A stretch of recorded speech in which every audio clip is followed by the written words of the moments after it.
As I was watching the movie, one element that I kept thinking about was fear, the element of fear. And as Christians, how do we handle fear?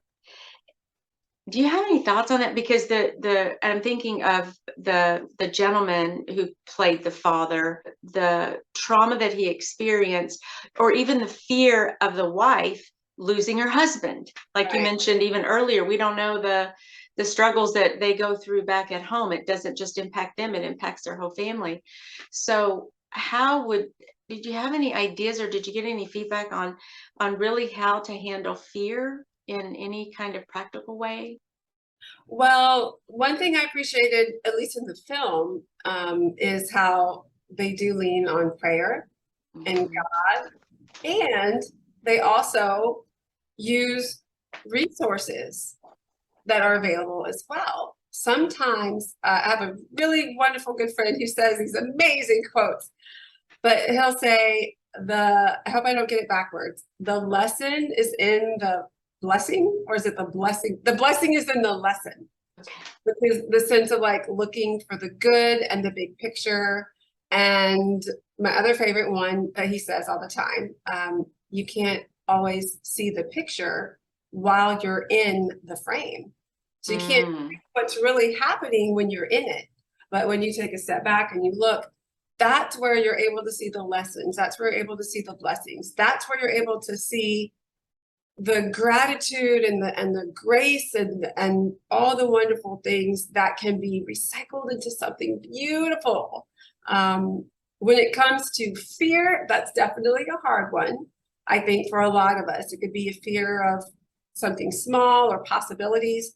But if you just switch it around, that's fear is the opposite of possibility. And another good friend of mine, Michael Tate, used to always say things like, worst case scenario, I die and I go to heaven and I'm in bliss. And I said, I don't want to think like that, but I don't want to think like that. But at the same time, as believers, I completely understand, like, we will always be okay. But I prefer to lean more and focus on what you've touched on, you know, the mindset, those promises. Prayer is real. It is powerful. It's as real as this little cup of water right here.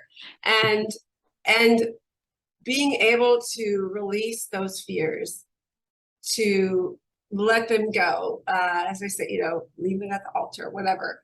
And there's no gain in that worry. You can plan, you can strategize, and then you're good. Write it out on a piece of paper, and you don't have to let it swirl in your head anymore. But from this movie, I love the fact that they leaned on prayer and they really leaned on good resources as well. So you're kind of getting a little help from all over the place pouring in you. And that possibility of the future where you can really recycle all the bad. Like, it all happens. I've got a list, but I always tell myself, I'm not going to let that change who I am. I'm not going to let that change the joy in my heart. I'm going to take it. It's like you have a little used soda can or something, and recycle it into something powerful to be able to help others. You take your mm. trauma and you help heal others with it. And that's something that we're able to see also, like through the movie. Mm.